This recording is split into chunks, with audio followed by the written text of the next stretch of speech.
गोपाल कुमार जय जय गोपाल कुमार जय गोपाल कुमार जय जय गोपाल कुमार जय जय गोपाल कुमार गोपाल जय गोपाल कुमार गोपाल जय जय गोपाल कुमार जय जय गोपाल गोपाल जय जय गोपाल कुमार गोपाल जय गोपाल कुमार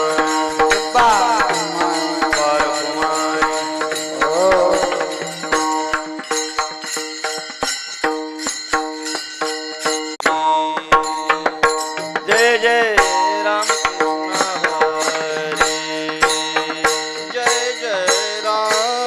कृष्ण हरि जय जय राम कृष्ण हरि जय जय राम कृष्ण हरि जय जय राम कृष्ण हरि जय जय राम कृष्ण हरि जय जय राम कृष्ण हरि जय जय राम कृष्ण हरि जय जय राम हरि जय जय राम कृष्ण हरि जय जय राम कृष्ण हरि जय जय राम कृष्ण हरि जय जय राम कृष्ण जय जय राम कृष्ण हरि जय जय राम कृष्ण जय जय राम कृष्ण जय जय राम कृष्ण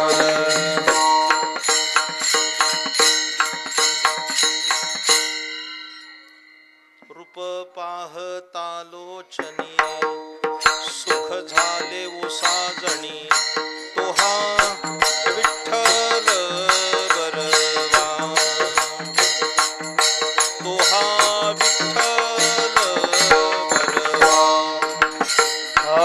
रूप पाहता लोचनी सुख झाले उसाजणी तोहा विठ्ठल बरवा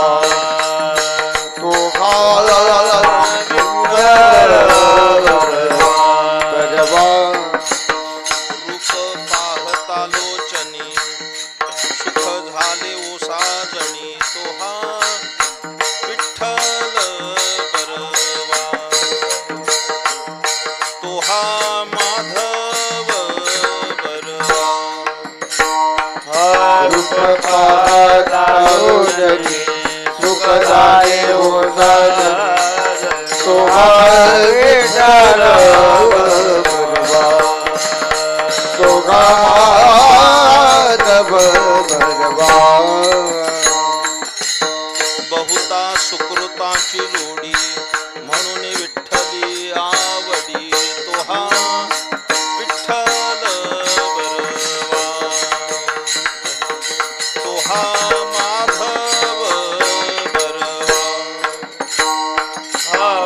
सुकृताची जोडी म्हणून विठ्ठली आवडी तो का विठ्ठल बरवा तो का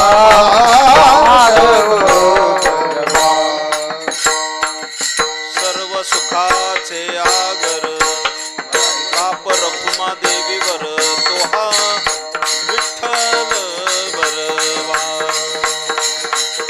तोहा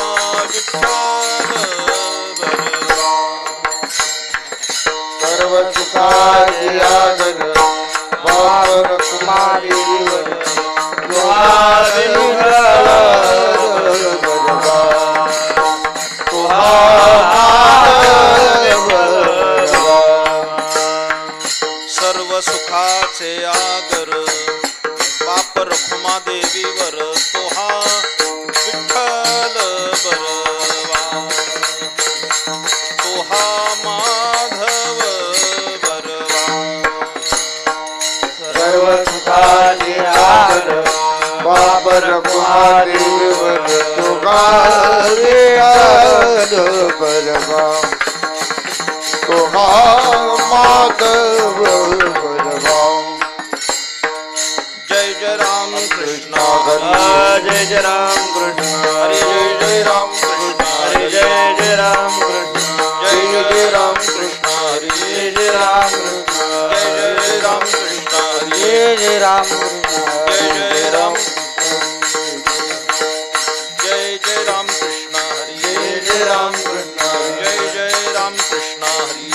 राम कृष्ण जय जय राम कृष्ण हरी जय जय राम कृष्ण जय जय राम कृष्ण हरी जय जय राम कृष्ण जय जय राम कृष्ण हरी जय जय राम कृष्ण जय जय राम कृष्ण हरी जय जय राम कृष्ण जय जय राम कृष्ण हरी जय जय राम कृष्ण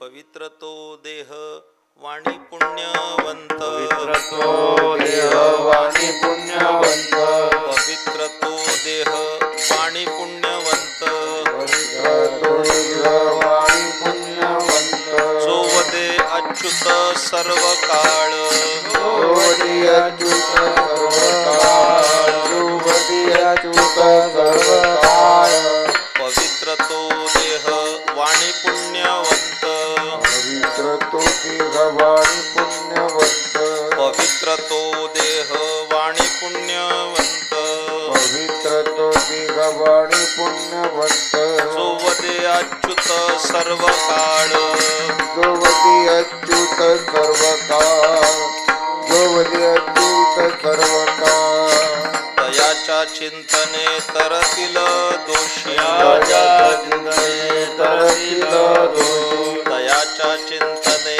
तरतील दोषी तयाच्या चिंतने तरतील दोषी जळतील राशी पातकाच्या जळतील राशी पातकाच्या जळतील राशी पातकाच्या देव इच्छी रज चरणीची माती रज चरणीची माती देव इच्छी रज चरणीची माती रज चरणीची माती धावत चालती मागे मागे धावत चालती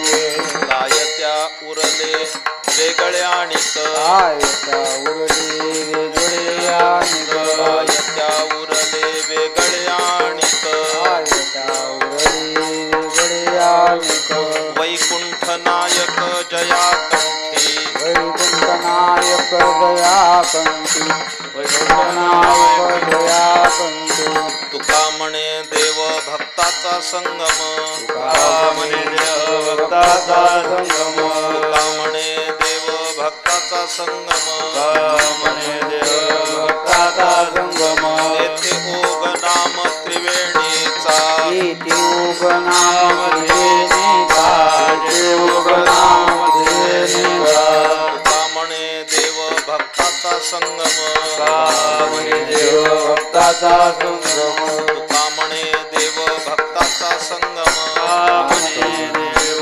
भक्ताचा संगम तेथे ओघ नाम त्रिवेणीचा तेथे ओघ नाम त्रिवेणीचा तेथे ओघ नाम त्रिवेणीचा तयाच्या चिंतने तरतील दोषी तयाच्या चिंतने तरतील दोषी तयाच्या चिंतने तरतील दोषी तयाच्या चिंतने तरतील दोषी जळतील राशी पातकांच्या जळतील राशी पातकांच्या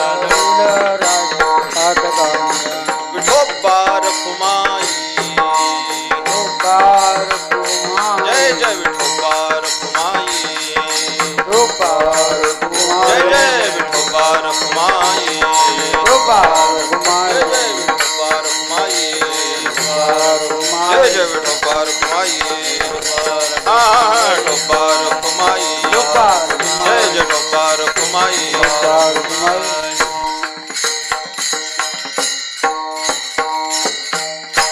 देह वाणी पुण्यवंत पवित्र तो देह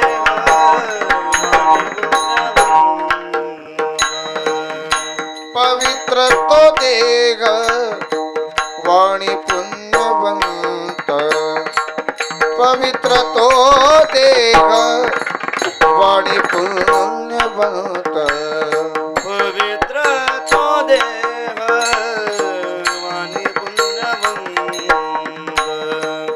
पवित्र तो देह वाणी पुण्यवंत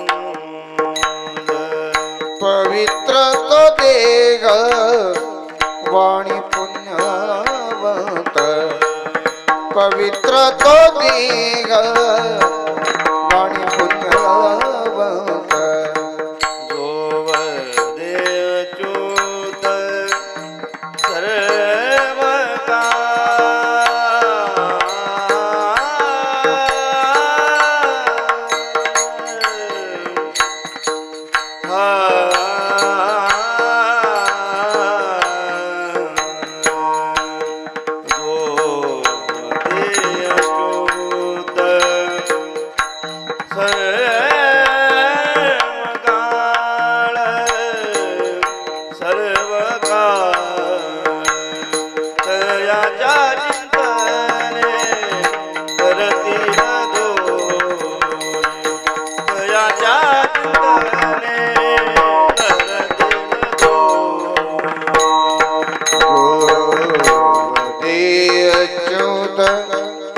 सर्व काळ जो दे अच्युत सर्व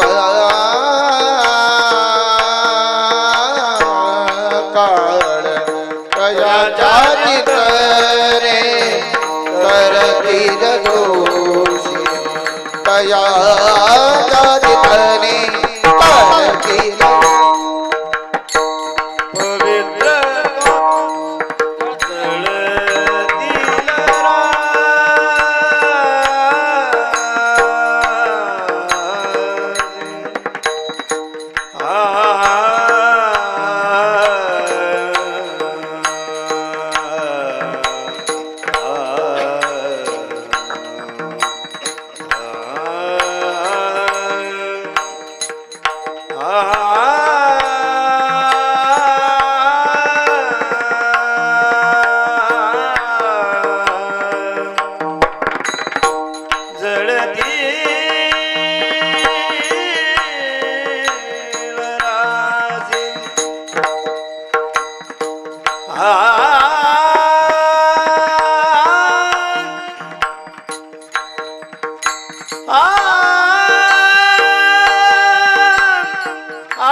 जडतील राजी पातकाच्या पातकाच्या जडा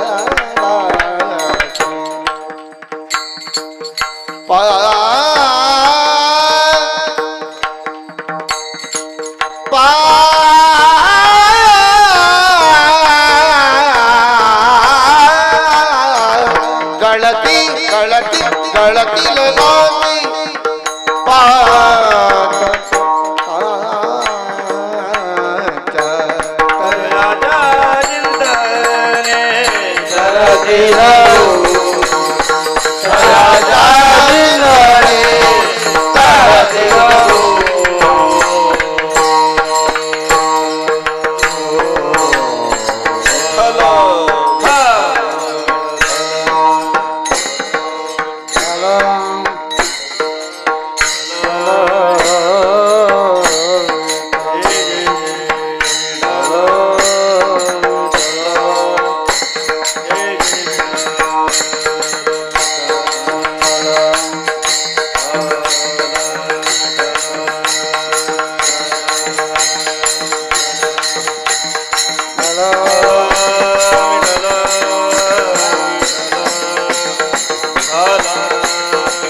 बोला पुंडलिक वरदा हरी विठ्ठल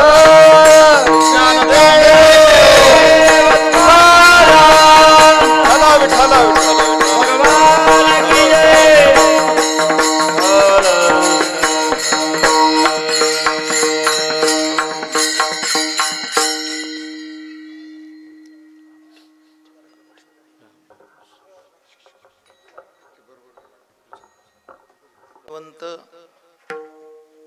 जो वदे अच्युत सर्व काळ. थोडं कमी करा, मला मोठ्या आवाजाची सवय नाही, खूप कमी करा. एवढ्याच लोकांना ऐकू गेलं पाहिजे.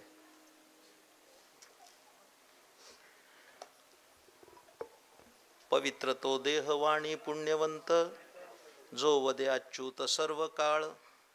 तयाच्या चिंतने तरतील दोषी, जळतील राशी पातकांच्या. देव इच्छी रज चरणीची माती, धावत चालती मागे मागे. काय त्या उरले वेगळे अनेक, वैकुंठ नायक जया कंठी. तुका म्हणे देव भक्ताचा संगम, तुका म्हणे देव भक्ताचा संगम, तेथे ओघ नाम त्रिवेणीचा.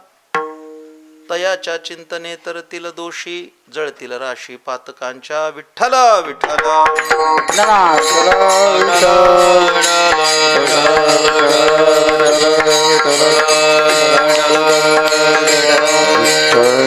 बोला पुंडलिक वरदा हरी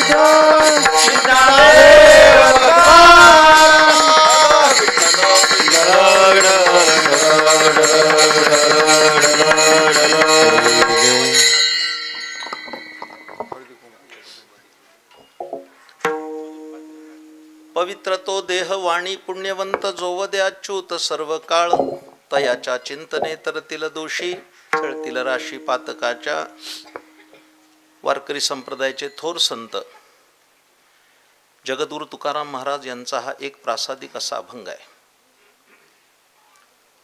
अभंग 5 चरणाचा असून संतपर प्रकरणातील आहे. ज्या अभंगामध्ये तुकोबरायांनी संतांची लक्षणं तर सांगितलीच आहेत, पण त्याचबरोबर अशा महापुरुषाच्या चिंतनानं आपल्याला काय लाभ होतो याचाही विचार केलेला आहे. माझ्या प्रिय श्रोत्यांनो, माझ्या निरूपणाला प्रारंभ करण्यापूर्वी अंतकरणातील काही सात्विक स्पंदनं व्यक्त करणं कर्तव्य मानतो. प्रथमतः मी आष्टोलीकर ग्रामस्थांचं मनपूर्वक अभिनंदन करणार आहे. ते कशा करता, तर अनुकूल प्रतिकूल कालखंड येत राहिला तरी तुम्ही सर्वांनी हा वारकरी पंथाचा ज्ञानदीप 30 वर्ष अखंड तेवत ठेवला, म्हणून तुमचं अभिनंदन केलं पाहिजे आणि कौतुक केलं पाहिजे.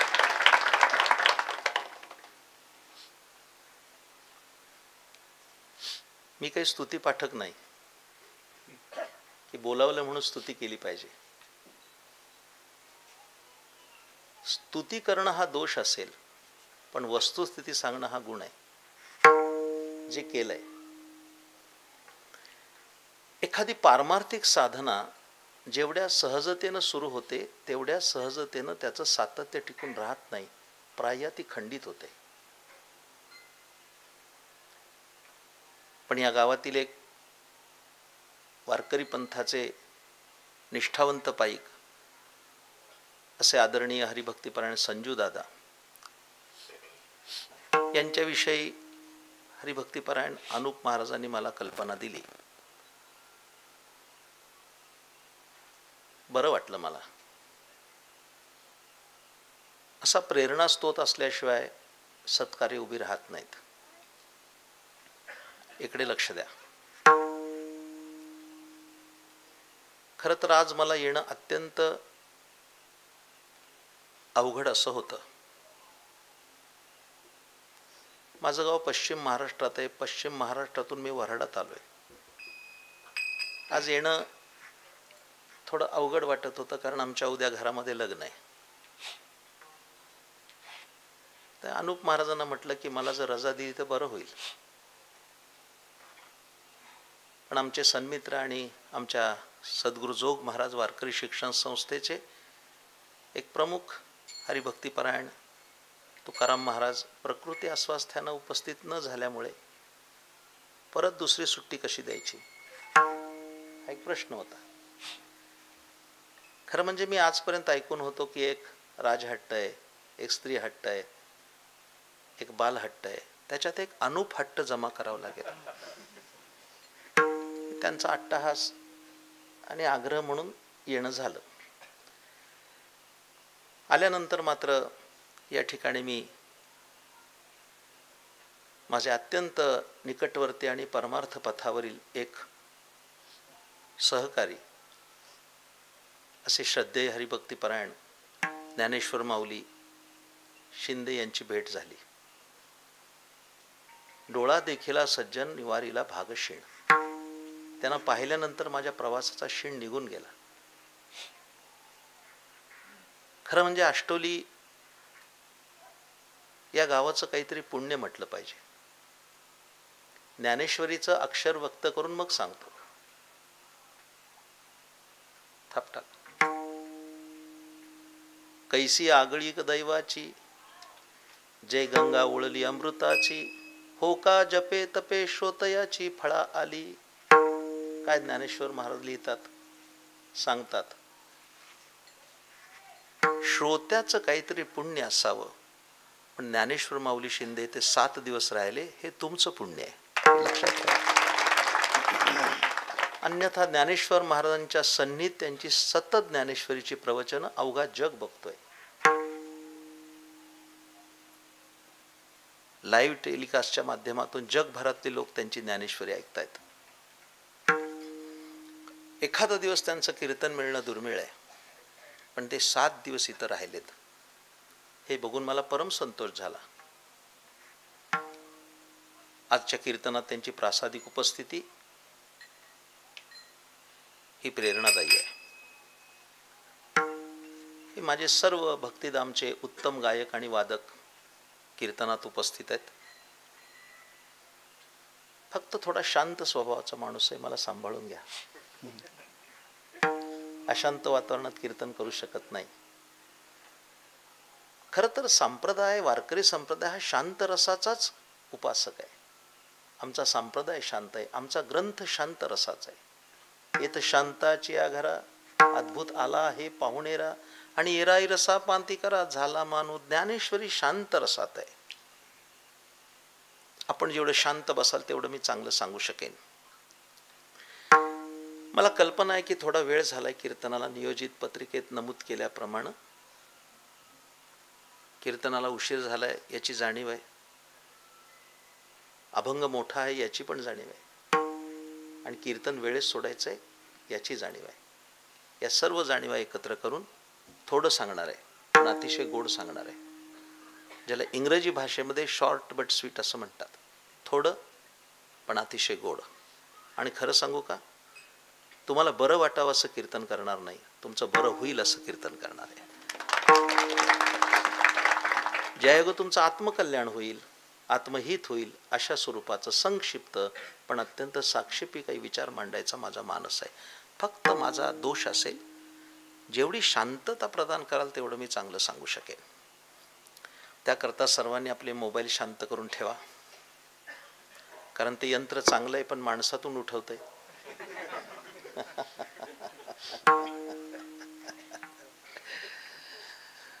पूर्वी काय असायचं माऊली, कीर्तनाला ज्या बायका यायच्या त्यांच्या मांडीवर लहान लहान बाळं रडायची आणि कीर्तनात विक्षेप व्हायचा. सध्या ती पुरुषांच्या खिशात रडतात, ही मोठीच अडचण आहे. आपली ही थोडी वाह्यात बाळं शांत करून ठेवा आणि मला सहकार्य करा. इकडे लक्ष द्या. हा अभंग घेण्याचं कारण, वारकरी संप्रदाय हा नियमपालन करणारा संप्रदाय म्हणून विख्यात आहे. जवळच असणारं भक्तिधाम, मधुरा भक्तीचे आचार्य संत श्रेष्ठ गुलाबराव महाराज हे वारकरी संप्रदायाला मिळाले अनमोल रत्न आहे. इकडे लक्ष द्या.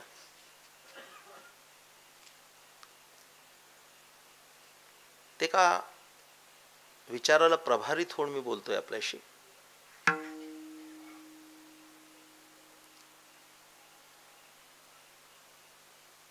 आध्यात्मिक जीवन सुद्धा वैचारिक दृष्ट्या दोलायमान झाले.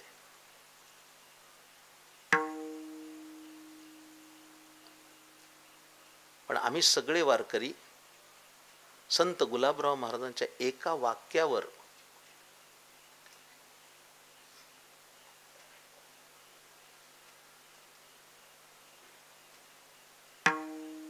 गुलाबराव महाराजांच्या एका वाक्यावर आम्ही विश्वास ठेवून पारमार्थिक वाटचाल करत आहोत.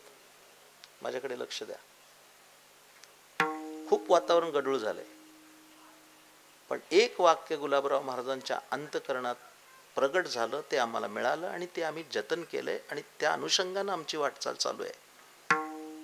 गुलाबराव महाराजांनी एकच वाक्य सांगितलं की वारकरी संप्रदाय हा विश्वधर्म होणार आहे. हे गुलाबराव महाराजांचं सर्वात मोठं.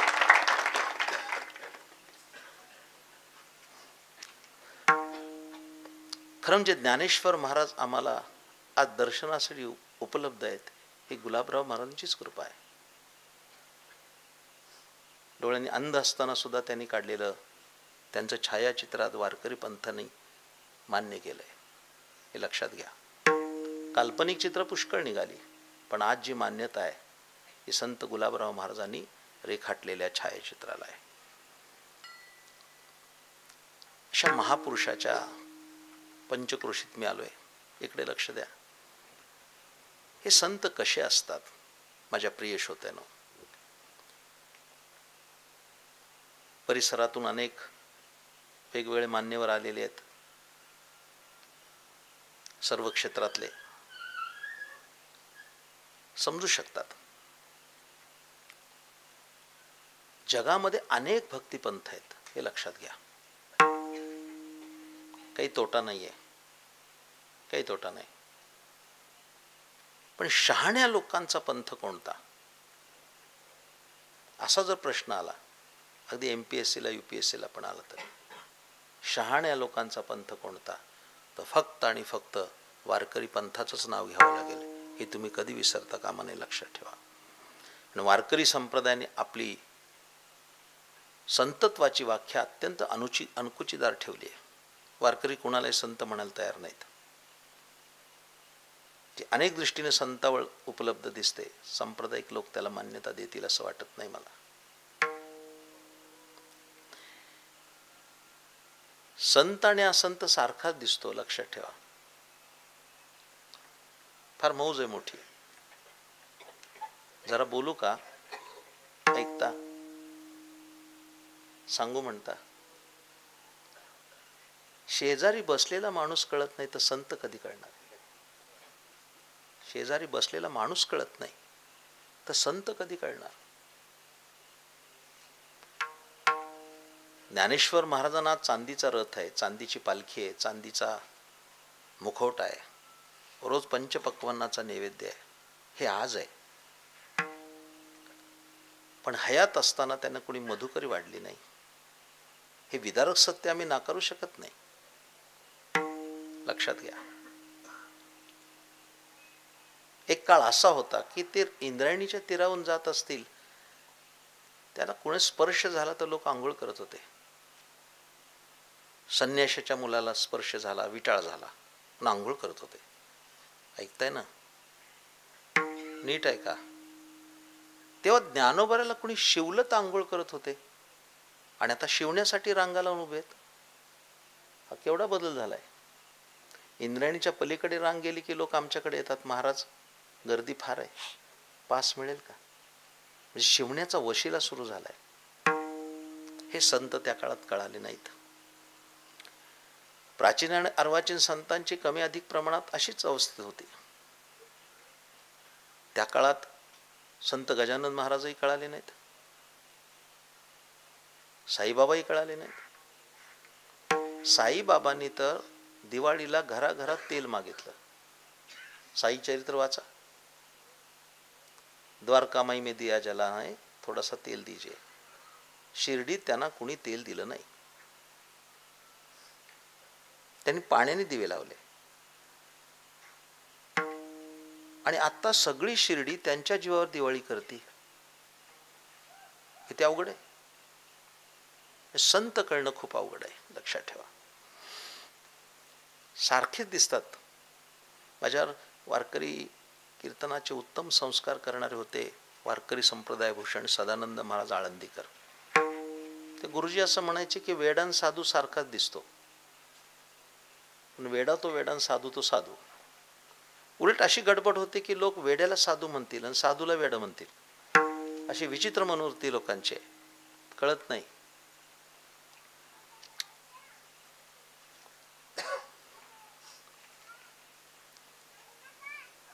त्या अकबराच्या दृष्टीत एक फार सुंदर गोष्ट आहे, अकबर आणि बिरबलाची. इकडे लक्ष द्या. अकबर हा गुणग्राही होता. नवरत्नांचा दरबार त्याच्या दप्तरी होता. एके दिवशी काय वाटलं त्या अकबराला की आपल्या दप्तरी जे विद्वान आहेत त्यांची परीक्षा करावी. पण त्यांनी त्याच्या जवाहरखान्यातला एक हिरा काढला, साधारण बदामाच्या आकाराचा, आणि तेवढाच खडी साखरेचा एक हिरा केला आणि एका चांदीच्या तपकात ठेवला आणि सांगितलं, यातला खरा हिरा कोणता ओळखेल त्याला 100 सोन्याची नाणी मिळतील. अवघ्या दरबाराने हात वर केले. ते बादशाने सांगितलं, आगे की सुनो, ज्याला कळणार नाही त्याला याच दरबारात 100 फटक्यांची सजा आहे. एक जात हात खाली झाले. फटके कोण खाणार? सर ते शेवटी एक हात वर झाला. तो तानसेनचा होता. तानसेन गवई उत्तम होता, गाण्याची जाण होती. तो तिथे तबकापाशी गेला आणि त्याने ते पाहिलं. तोही धास्तावला. ते म्हणजे गाण्यापेक्षा पण अवघड आहे, आणि ते तबक खाली ठेवलं. नको, फटकेच पडण्याची शक्यता आहे. जागेवर जाऊन बसला. तो बादशाह नाराज झाला. म्हणले, इस भरी सभा में ऐसा कोई नहीं जो बता सके इसमें सच्चा हीरा कौन सा है और झूठा कौन सा है. बिरबलाने हाथ वर केला. आलमपना, मैं बता सकता हूँ. तो बिरबल, सजा मालूम है? जी मालूम है. 200 फटके द्या चुकलो तर. बादशाह खुश झाला. म्हटले, 200 फटके खायला तयार तर बक्षीस पण दुप्पट. जिंकलास तर 200 मुद्रा देणार. काही नाही. बिरबल गेला सरळ त्या ताटापाशी, त्यातला खडा उचलला आणि दाखवला, ये सच्चा है, वो जो है झूठा है, शक्कर का है. बादशाह दाढी कुरळत उठला आणि मला, बहुत खूप. अरे बिरबल, हे इतकं बेमालूम होतं, तू ओळखलं कसं काय? तर बिरबल हसत म्हणाला, त्यात काय अवघड आहे, मगासपासून बघतो एकाच हिऱ्यावर माशी बसते. गोष्ट संपली माझी. मी तेव्हाच ओळखलं होतं तो साखरेचा आहे आणि हा खरा आहे. काही कळतंय? दोन्ही दिसती सारखी वर्म जाणे पारखी, वर्म जाणे दो पारखी, वर्म जाणे दो पारखी. दोन्ही दिसती सारखी वर्म जाणे पारखी, वर्म जाणे पारखी, वर्म जाणे पारखी. दोन्ही दिसती सारखी वर्म जाणे दो पारखी, वर्म जाणे दो पारखी. दोन्ही दिसती सारखी वर्म जाणे पारखी, वर्म जाणे पारखी. बहुत अच्छे.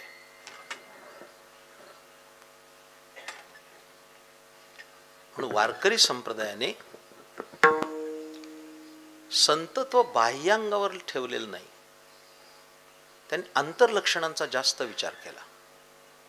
वारकरी संताचं संतत्व हे बाह्यांगावर, बाह्य वेशावर नाही, लक्षणाने युक्त आहे का याचा विचार जास्त आहे.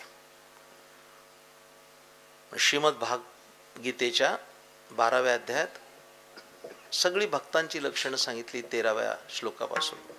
अद्वेष्टा सर्वभूतानां, मैत्रः करणीय च, निर्ममो निरंकारा, समदुःख सुखक्षमी.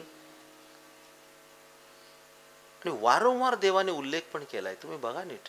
योमद भक्त समे प्रिया, योमद भक्त समे प्रिया असं पालुपद पण जोडलंय. या लक्षणांमध्ये एका श्लोकात लक्षण जे आलंय, या अभंगाची बैठक सांगताना, अनपेक्ष शुचिर दक्ष उदासीन गत व्यथा सर्वारंभ परित्यागी यो मद्भक्त समे प्रिया, त्याच्या शुची नावाचं पद आलंय. त्याचा विचार या अभंगात आहे. संत कसे शुचित्व संपन्न असतात. शुची या शब्दाचा अर्थ पावित्र्य असा आहे. इकडे लक्ष द्या. वारकरी कीर्तनं ही खूप एकाग्रतेनं ऐकायचे असतात, विचारपूर्वक ऐकायचे असतात. वारकरी कीर्तन हा एक अभ्यास आहे, ती करमणूक नाही. इकडे लक्ष द्या. छान बसलाय आणि माझ्या मनासारखं ऐकताय. माझी माऊली स्वतःची मतं आहेत. कीर्तन कानानं ऐकलं तर नवल नाही दादा, तो त्याचा धर्म आहे. कीर्तन कानानं ऐकलं तर नवल नाही, तो त्याचा धर्म आहे. कीर्तन डोळ्याने ऐकता आलं पाहिजे. याचा अर्थ काय? याचा अर्थ असा आहे, कीर्तन ऐकताना डोळ्याची पापणी पण पडता कामा नये. त्याचं नाव श्रवण आहे. नाही तर श्रोते बसलेले असतात, बुवासाहेब पखवा जोजत असतात, त्याची कणिक पडलेली असते. श्रोता तर कणिक उचलतो, त्याचा उंदीर करतो. चालू कीर्तनात तो उंदीर मोडायचा, त्याचा मोदक करायचा. अशा आचरट चाळे करत कीर्तन ऐकली तर कसा उद्धार होणार महाराज? काही मी उद्धार पावेन, काही कृपा करील नारायण. डोळ्याची पापणी पण पडता कामा नये. भागवत चालू आहे, काय गोड आहे. माझ्या प्रिय श्रोत्यानो, भागवत ऐकल्यावर काय होईल? माऊली माझं खूप मोठं भाग्य आहे. भगवत पूज्यपाद संत डोंगरेजी महाराजांचं दर्शन दुर्मिळ होतं, पण त्यांच्या श्रीचरणाजवळ बसून त्यांच्याच मुखातून 3 वेळा मी भागवत कथा ऐकली. ही माझी पारमार्थिक संपत्ती आहे, खूप मोठी. हे लक्षात ठेवा. दुर्दैवाने आज भागवत कथांचा झालेला ऑर्केस्ट्रा पाहताना कोणतंही वाद्य नव्हतं.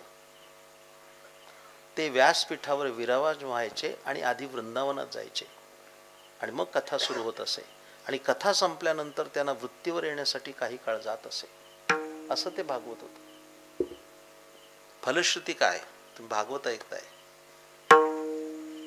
कथा भागीरथी स्नान जे करीती, कथा भागीरथी स्नान जे करीती, कथा भागीरथी स्नान जे करीती, कथा भागीरथी स्नान जे करीती, कथा भागीरथी स्नान जे करीती, कथा भागीरथी स्नान जे करीती, कथा भागीरथी स्नान जे करीती, कथा भागीरथी स्नान जे करीती, त्यांचे उद्धरती पूर्वजते, त्यांचे उद्धरती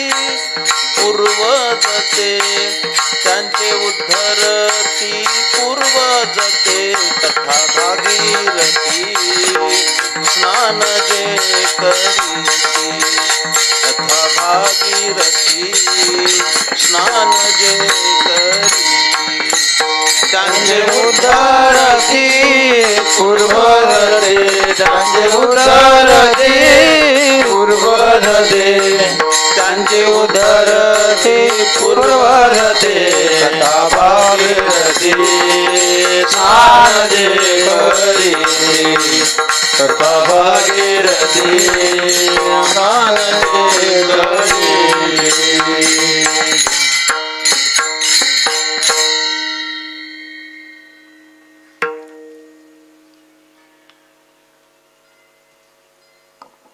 इकडे लक्ष द्या.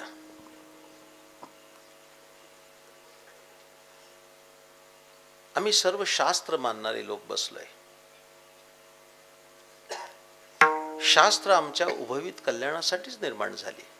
लक्षात घ्या, इकडे लक्ष द्या, बिलकुल इकडे तिकडे पाहू नका. आमच्या शास्त्रानं काही गोष्टी पवित्र सांगितल्यात. त्या पावित्र्याचा प्रवास कसा आहे काही उदाहरणं दाखवून देतोय. हा अभ्यास आहे एक प्रकारचा. आमच्या धर्मशास्त्रानं काही गोष्टी पवित्र मानल्या. पशुवर्गामध्ये सर्वात काय पवित्र मानली असेल तर ती गाय मानली. आपण सगळे कृषक, माझ्या सकट, सगळ्यात पवित्र गाय आहे. हिंदू धर्माचा कोणताही धार्मिक विधी गोमूत्राशिवाय संपन्न होत नाही, हे तर मान्य आहे. दशक्रिया असो, यज्ञ असो, गोमूत्र पाहिजे. आमचं सगळं आयुष्य मुंबईला गेलं, तिथं गायी नसायच्या. वाण्याच्या दुकानातून गोमूत्र आणावं लागायचं, पण आणावं लागायचं.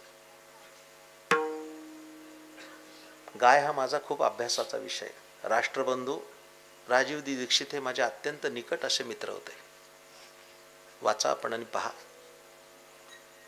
माझ्या प्रिय श्रोत्यानो, गाय वाचली तरच देश वाचेल, हे कधी नाही विसरता कामा. आम्ही कृषक समाज सगळा झोपलाय ठार. रासायनिक खतावर आम्ही आमच्या सर्व शेती नापीक करून टाकल्या. सगळ्या जमिनी नापीक आहेत.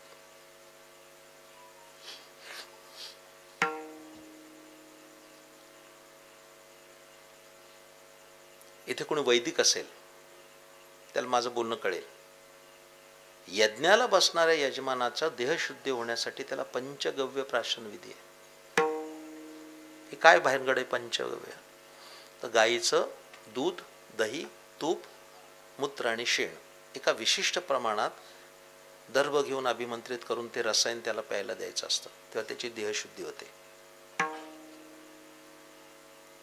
सामान्यपणानं ताप आला तर क्रोसिन किंवा कॅल्पोल गेली तर जातो, पण हाडात जो ताप मुरतो त्याला विशिष्ट उपचाराची जशी गरज असते त्या पद्धतीनं हाडामध्ये मुरलेलं पाप बाहेर काढायचं असेल तर ते सामर्थ्य फक्त पंचगव्यात आहे.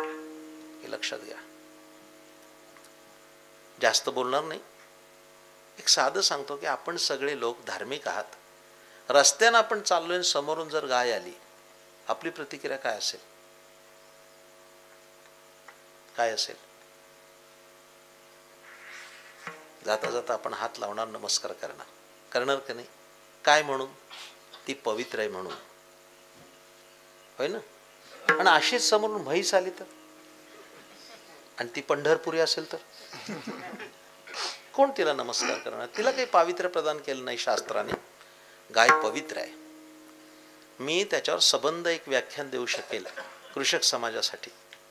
तुम्ही राजीवजी दीक्षितांचा प्रकल्प बघा. गायीच्या खालोखाल मी हा प्रवास सांगतोय पावित्र्याचा. याच्या तुलनेत किती संत पवित्र आहेत. याच्या खालोखाल पवित्र सांगितलं आहे मृग,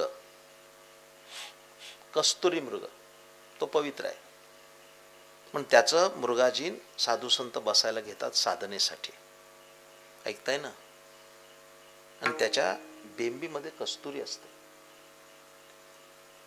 फार मूल्यवान असते. आता कस्तुरी मिळत नाही. दादा तुम्हाला माहिती आहे का, कस्तुरी सोन्यापेक्षा 10 पट महाग आहे.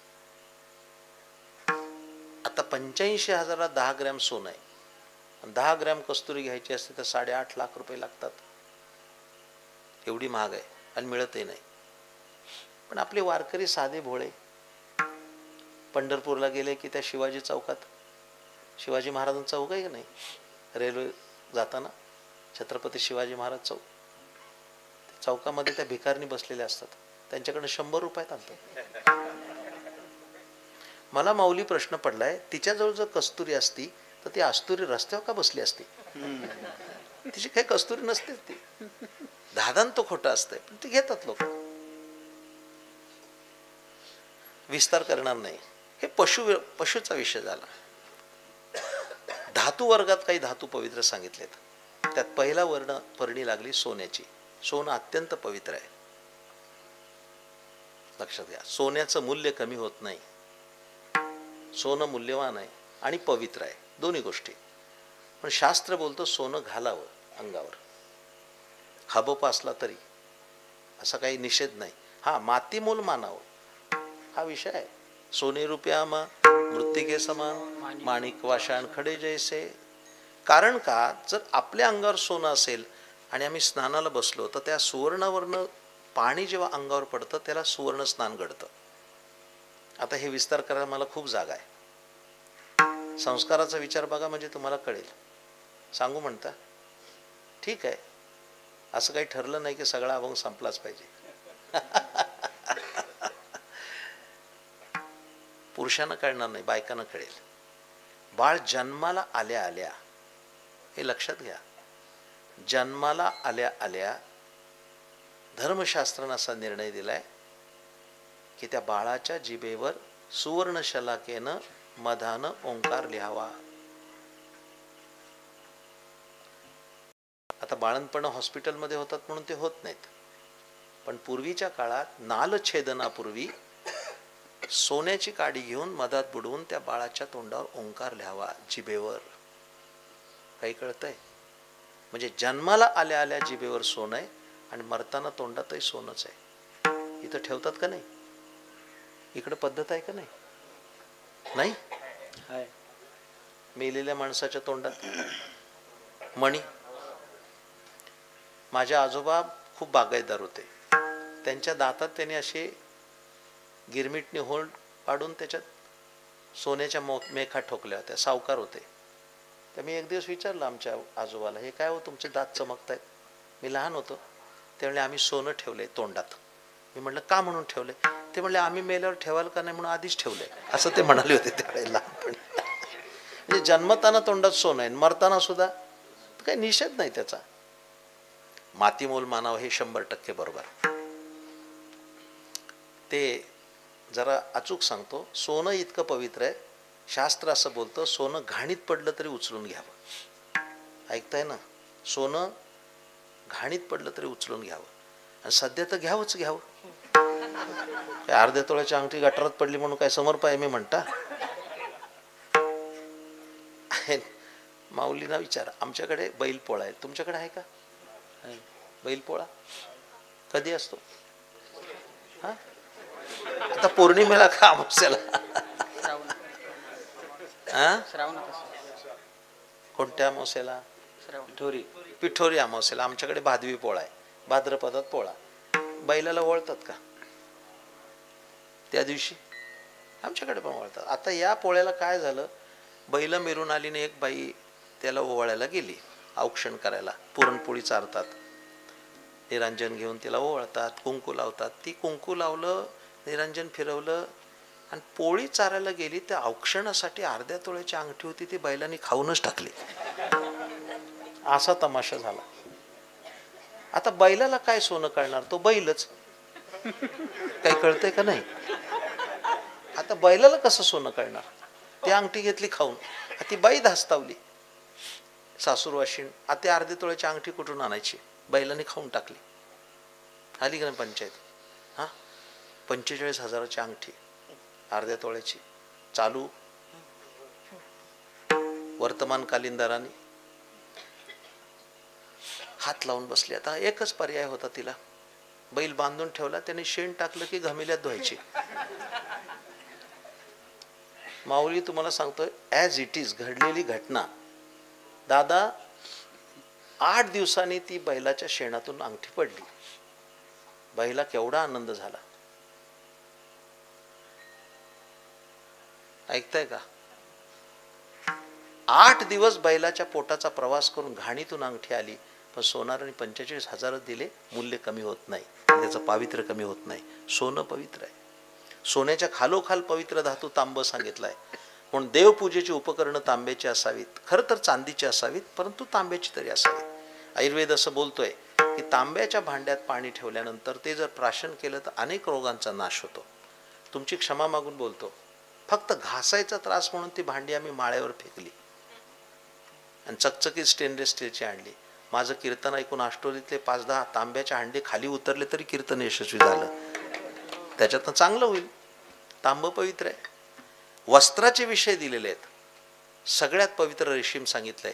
रेशीम किड्यापासून तयार होणारं, त्याला विटाळ नाही. म्हणून डोक्याचे फेटे मंदिर सगळे रेशमाचे असतात.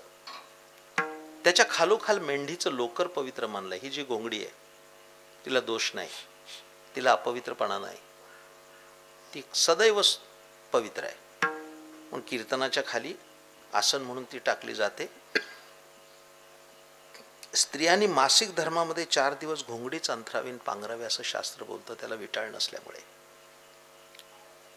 या सगळ्याच्या पलीकडे पवित्र काय असेल तर ती गंगा आहे. संक्षेपानं सांगतो, सगळ्यात पवित्र गंगा आहे. गंगेसारखं काहीच पवित्र नाही. इकडे लक्ष द्या. माझा काही राजकीय प्रांत नाही आहे कोणताच, दुरान्वयाने पण संबंध नाही माझा राजकारणाशी. आमचा ज्ञानोबाचा पक्ष आहे, तुकोबाचा पक्ष आहे, पक्षांतर नाही. वारकरी संप्रदायाचं ठरलंय.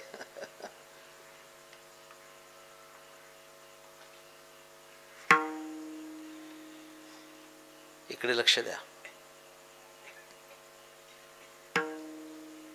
फार सुंदर सांगतोय मी. 1947ला देश स्वतंत्र झाला, पण त्याच्यामध्ये सगळ्यात मोठा तोटा कोणता झाला? कानाची रंध्र उघडी ठेवून ऐका. सिंधू नदी आपल्यात राहिली नाही, फाळणी झाली. ज्या नदीच्या खोऱ्यात हिंदू संस्कृती संवर्धन पावली ती नदी राहिली नाही. आता कुठे सिंधू? असली तर 2 ठिकाणी आहे दादा. एक मंगलाष्टकात गंगा सिंधू, आणि दुसरी एकच पहिला नाटकात सुधाकराची सिंधू. अन्यथा सिंधू नाही. पण मला आनंद कशाचा आहे माझ्या प्रिय श्रोत्यानो? फाळणी झाली, तोटा काय झाला? सिंधू नदी आमच्यात राहिली नाही. पण माझ्या सर्व प्रिय श्रोत्यानो, फाळणी होताना गंगा नदी आमच्या देशात राहिली. ही भारतीयांची सर्वात मोठी संपत्ती, नाही विसरू शकत. लक्षात घ्या.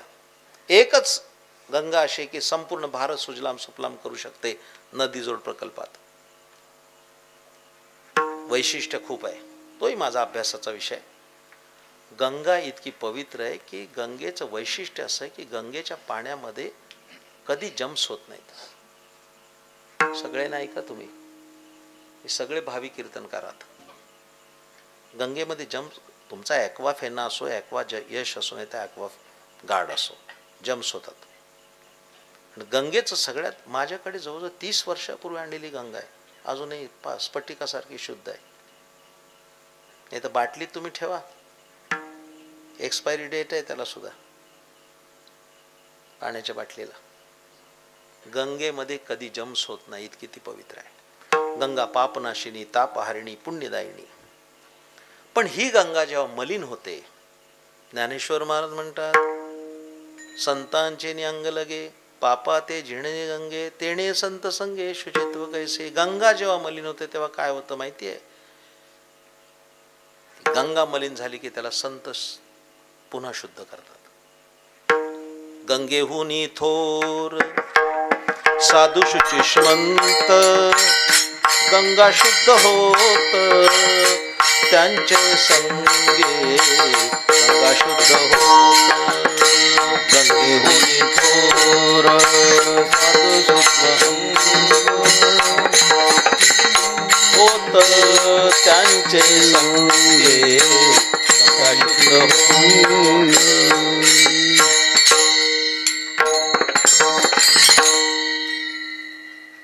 आपकी गलती नहीं, हम आदत से मजबूर है.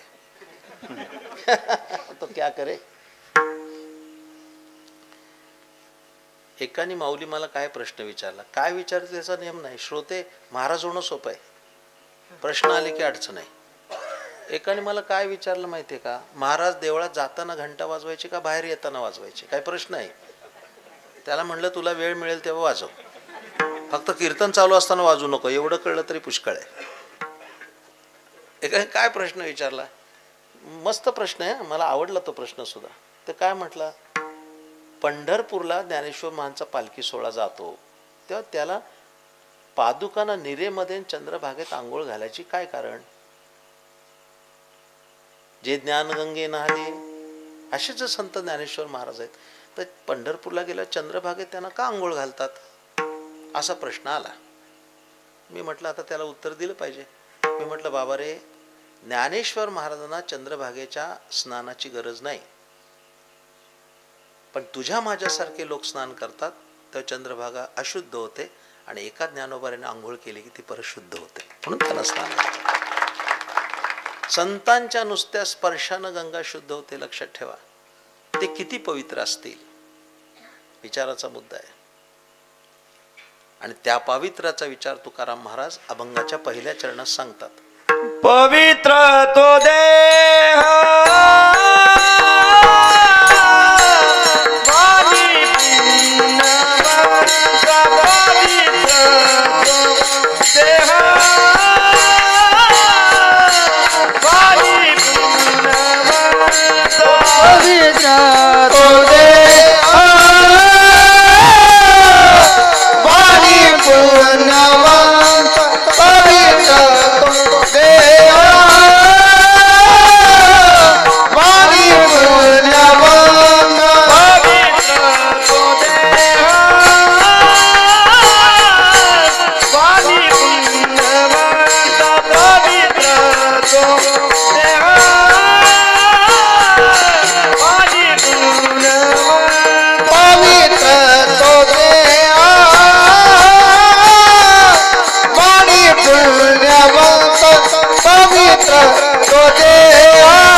सेवा पूर्ण करणार आहे.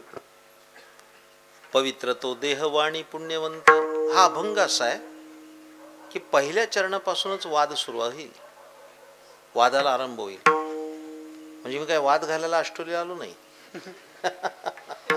अत्यंत प्रेमाने आलो. पण पहिल्या चरणाचा पूर्वार्ध जो आहे, पवित्र तो देह, इथूनच वाद आहे. इकडे लक्षात आहे, संत साहित्याचे अभ्यासक आहेत, अभ्यास करणारी मुलं आहेत. संत वाङ्मयाचा धांडोळा घेतला तर संतांनी देह अपवित्र आहे असंच सांगितलंय. आता म्हणत बसत नाही, हातात वेळ नाही,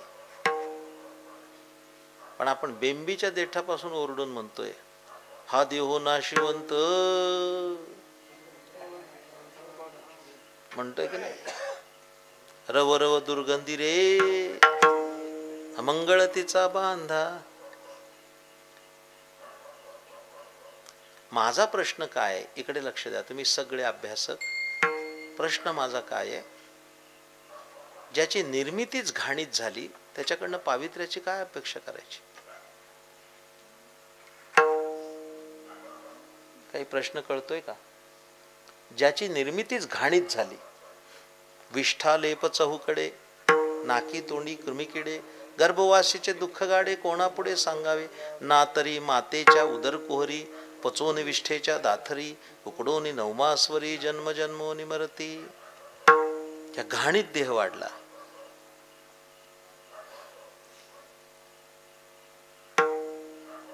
असल्या घाणीमध्ये वारकरी संप्रदायाचा एक महान सत्पुरुष 12 वर्ष राहिला. ब्राह्मणाचे पोरे ग खेळासी भ्याले, 12 वर्ष लपाले रे. कापत कापत बाहेर आले ते, नागवेचे पळून गेले रे. घाण आहे ना देह सगळा. मी सांगायची आवश्यकता काय, 2 दिवस आंघोळ करू नका, माणूस नाही राहणार बाजूला, आपल्यालाच आपलं सण होणार नाही. पण शुकदेव त्या आईच्या उदरात 12 वर्ष आले. भागवतात कथा आहे, वाचा आपण. शुकदेव जन्माला आले ते सरळ नग्नच पळत निघाले. फार सुंदर कथा आहे. एका जलाशयामध्ये देवस्त्रिया स्नान करत होत्या. शुकदेव निघाले. शुकदेव येतात पाहता क्षणी त्या देवस्त्रिया वर आल्या. त्याही विवस्त्र होत्या, अंगावर वस्त्र नव्हतं. बाहेर येऊन त्यांनी शुकदेवाला नमस्कार केला. ते शुकदेव बघायला कुठे जागेवर होते, गेले. पण मागाहून त्यांचे वडील व्यास नारायण आले. बा शुका थांब, बा शुका थांब. व्यास आल्याबरोबर या सगळ्या देवस्त्रिया पाण्यात गेल्या आणि आपली लज्जा रक्षण करत बसल्या. व्यासानं खटकलं, माझा तरुणाबांड मुलगा इथून नग्न गेला, या बाहेर आल्याने त्याला नमस्कार केला. मी तर त्यांच्या आजोबांसारखा आहे, मला लाजायचं काय कारण आहे? म्हणून व्यासाने तिथं उभं राहून विचारलं, हे देवस्त्रियानो, माझा मुलगा इथून गेला, तुम्ही लाजल्या नाहीत, मला लाजायचं काय कारण आहे? त्याने सांगितलं, हे मुने, तुझ्या श्रेष्ठत्वाविषयी आमच्या अंतःकरणात यत्किंचितही शंका नाही, पण शुकदेव विषय जिंकून जन्माला आलेत आणि त्यांना स्वतःच्या वस्त्राचं भान नाही, पण आम्हाला सुद्धा आमच्या वस्त्राचं भान राहिलं नाही. पण आपण वयोवृद्ध जरी झालात तरी ज्या अर्थी तुम्ही कपडे घातलेत त्या अर्थी आमची पण आम्हाला लज्जा रक्षण करणं काम आहे. म्हणून आम्ही पाण्यात गेलो. शुकदेव पुढे आले. त्यांनी तपश्चर्या आरंभली. तपश्चर्या सांग झाली आणि इंद्राचं आसन हलू लागलं. तो अस्वस्थ झाला. असं मानायचं कारण नाही की आत्ताच खुर्ची हल्ल्यावर माणसं अस्वस्थ होतात. ही जुनी परंपरा आहे. त्याने रंबेला खाली पाठवलं. रंबा खाली आली आणि शुकदेवाच्या तपश्चर्येत विघ्न यावं म्हणून ती नृत्य करू लागली. तिच्या नुपुरांच्या नादाने शुकदेवांची समाधी विथ्थान पावली. त्यांनी डोळे उघडले. डोळे उघडल्यानंतर पाहतात तो काय, जगातलं सौंदर्य एखाद्या मुशीमध्ये आटावं अशी ती रंबा समोर दिसत होती. डोळे विस्फारलेले पाहिल्यानंतर रंभेला वाटलं, आपल्या नृत्याचा परिणाम याच्यावर झालाय. रंभा म्हणाली, हे मुने, मी स्वर्गातली अप्सरा आहे आणि तुझ्याशी विवाह करण्याच्या हेतून आली आहे. शुकदेवाने तिला आपाद मस्तक निहाळलं आणि हसून म्हणाले, रंभे, तुझ्या मादक सौंदर्याचा माझ्यावर यत्किंचितही परिणाम होणार नाही, कारण हा देह किती घाण आहे याचा मी 12 वर्ष अभ्यास केलाय, ते मला मोह नाही. रंभेला वाईट वाटलं. तिने आपलं पोट फाडलं, उघडून दाखवलं. त्याच्यात अत्तराचे फवारे बाहेर पडले आणि सगळा आसमंत सुगंधित झाला. हे काय झालं म्हणून शुकदेव विस्फारलेल्या नजरेने पाहत होते. आपल्या या कृत्याचा परिणाम होतोय म्हणता क्षणा रंभा म्हणाली, बघ, माझ्या पोटात घाण नाही, मळ नाही, मूत्र नाही, आता तरी करशील का नाही लग्न? माझा देह पवित्र आहे. शुकदेव हसलेन म्हणाले, बाई ग, खरं तुझ्या पोटात सुगंधाच्या खाणी आहेत, पण जरा तुझी माझी उशिराच भेट झाली. लवकर झाली असती तर तुझ्याच पोटात 12 वर्ष राहिलो असतो, माझ्या आईच्या घाण पोटात कशाला राहिलो असतो, असं शुकदेवाने विचारलं. डोंगरेजी महाराज फार गोड सांगत होते. असा हा अपवित्र देह, घाण, इथे तो वर्णन केलंय. पवित्र तो देह, मान्य देह अपवित्र खरा. माझ्या प्रिय श्रोतांनो, इकडे लक्ष द्या. वारकरी संतांनी तो पवित्र केला, हे आश्चर्य आहे. माझ्याकडे लक्ष द्या. काय झालंय दादा, आता 45 वर्ष झाली, फिरस्ती चालू आहे. गावोगावी फिरण्यानं जेवणाचा पण अभ्यास झालाय माझा. मी तुमच्याकडे नवीन आलोय, पण मला उत्तम स्वयंपाक येतो. चातुर्मासाला राहिलो होतो, त्यामुळे स्वयंपाक करावा लागायचा हाताने. 4 वर्ष मी माऊली उत्तम स्वयंपाकी आहे आणि रसज्ञ पण आहे. म्हणजे काय खावं याची अक्कल आहे. मी अनुप महाराजांना सांगितलं, मला संध्याकाळी काय जेवायला पाहिजे. कित्येकांना काय खावं याची अक्कल नसते, मला क्षमा करा. एकाने माझ्या देखत चहामध्ये आईस्क्रीम उडून खाल्ली. काय लायकीचं असेल ते, हे झालेलं सांगतोय मी. आम्ही चहा पित होतो, एवढ्यात एक आला वाडीलालचा आईस्क्रीम घेऊन. हे हावरट म्हणलं, दे मला. अरे म्हणलं, चहा पितोय तू. त्याने ते वाडीलालचं चोकोबार चहात खारीसारखा बुडवून खाल्ला. कसा लागला असेल, आता खाल्ल्याशिवाय कसा कळेल?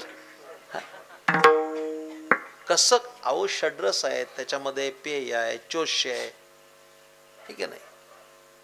जेवायला पण अक्कल लागते. सुगरणी आणि उदारी, रसज्ञ आणि जेव, 4 गोष्टी सांगितल्या ज्ञानोबांनी. सुगरणी आणि उदारे, रसज्ञ आणि जेवणारे 4 लोक आहेत. सांगतो त्याचा, चला ओठात आले तर पोटात ठेवत नाही. सांगू का तुम्हाला? पाकशास्त्र असं आहे, मी काही कालापव्य करत नाही, मी अचूक नेणार आहे तिथं.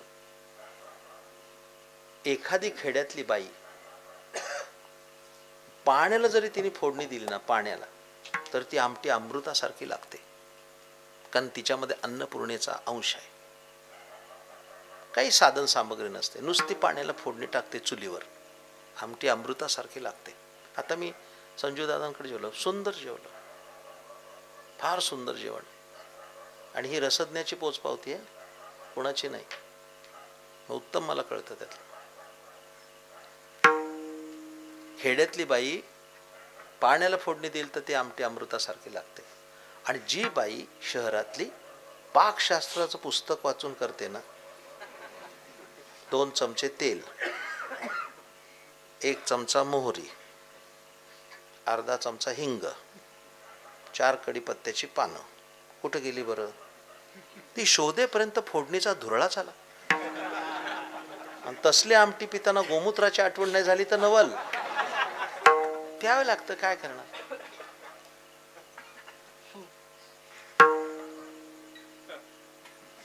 मी याच्यावर तासनतास सांगू शकेन. एकदा आमचे मार्गदर्शक संतवीर बंडा तात्या कराडकर, त्या तात्याने एकदा गोष्ट सांगितली मला बरं का. ते एका घरी जेवायला गेले तर ते काय, त्या बाईने स्वयंपाक केला होता, ती आमटी अशी लाल भडक होती, तर्री त्याच्यावर. तात्याने त्या आमटीचं नावच ठेवलं रावण आमटी. तात्याचा शब्द आहे बरं का, रावण आमटी. बरं वाढून त्या बाईने जावं का नाही? गपचूप. ती बाई वाढली आणि म्हटली, तात्या तुम्ही किती भाऊ हो? काही कारण आहे? तात्या म्हणले, या आमटीतून वाचलो तर 3, नाही तर 2च मोजा आत्तापासून. असली ती रावण आमटी. त्या बाईचा स्वयंपाक म्हणजे महाराजाचे पोट म्हणजे प्रयोगशाळाच आहे.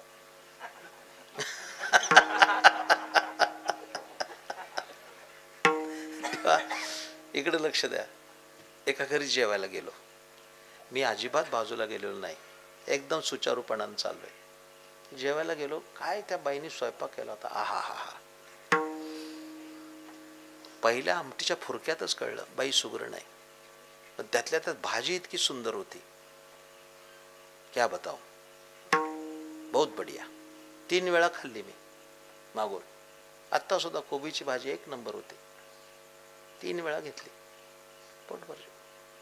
अजून एकदा घ्यायची होती मला, फक्त हावरटपणाचं लेबल नको म्हणून नाही घेतली. खाताना पण लाजलं पाहिजे ना, का बकासुराच्या अवलाद. काही खावं किती.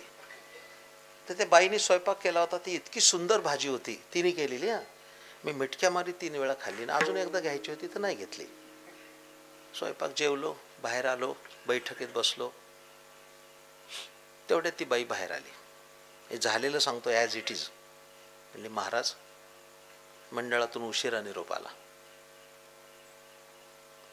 स्वयंपाक घाईत केला, बरा झाला होता ना. म्हटलं ताई तुमच्या हाताला चव आहे, इतका सुंदर स्वयंपाक, काय आमटी होती, काय चटणी होती, काय कोशिंबीर, आहा हा. आणि भाजी तर इतकी सुंदर होती, तुम्ही बघितलं मी 3दा खाल्ली आणि तुम्ही वाढली, अजून एकदा घ्यायची होती मला. मी लाजलो. म्हटलं, ती म्हणली अगो बाई काय लाजायचं, अजून अर्धी कढई भाजी पडली, आणू का वाटीत? आता म्हणलं आता कशाला, आता आपोषण झालंय, जेवण झालंय, आता कीर्तनाला जायची तयारी आहे, आता मला काही नको. या भागात कधी मी परत आलो कीर्तनाच्या निमित्तानं तर मला ती भाजी करून वाढा. या म्हणले अवश्य, मी करून तुम्हाला ती भाजी देईन, तुम्हाला आवडली तर. मग त्या बाईने प्रश्न विचारला, महाराज तुम्ही कारलं खाता का? अहो म्हणलं कशाला वांतीला औषध देत आहे, आता एवढं टम्म जेवलोय, ते कारलं कडू, वासानं उलटी होईल. माझ्या घरात माझी 80 वर्षाची आई आहे, माझी बायको आहे, माझी सूनबाई आहे, 3 बायका घरात आहेत आमच्या. पण मला कारलं आवडत नाही आणि मी आयुष्यात कधी कारलं खाल्लं नाही.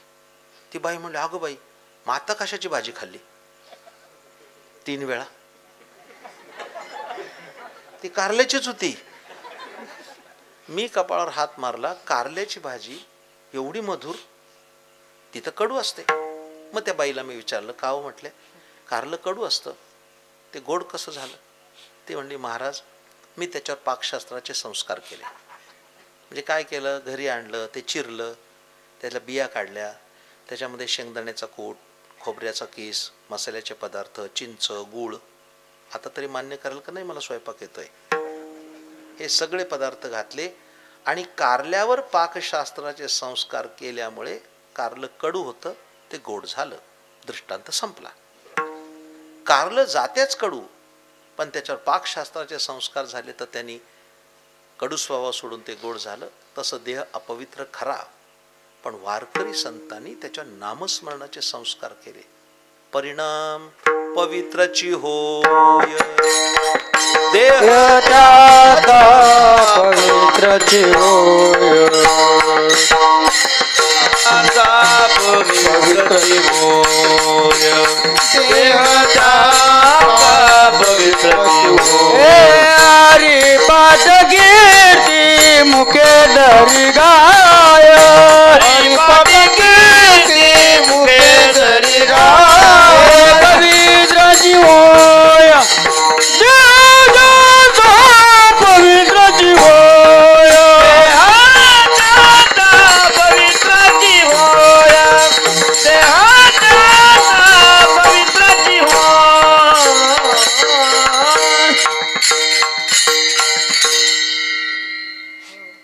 एक प्रकरण संपलं. पवित्र तो देह. वारकरी संप्रदायाची सगळ्यात खासियत कोणती माहिती का दादा? वारकरी संतांनी केलेली सर्वात मोठी संपक क्रांती कोणती असेल तर त्यांनी काया ब्रह्म केली. हे फार अवघड आहे. ब्रह्मभूत काया होतसे कीर्तनी भाग्यतरी देवा ऐसा. एक झालं प्रकरण. दुसरं, वाणी पुण्यवंत, त्याचं काय करणार? एक प्रकरण झालं, देह शुद्ध झाला, वाणीचं काय? मी सांगू तुम्हाला, कित्येक लोक मी असे बघितलेत की बोलताना शिवी हे त्यांचं क्रियापद आहे.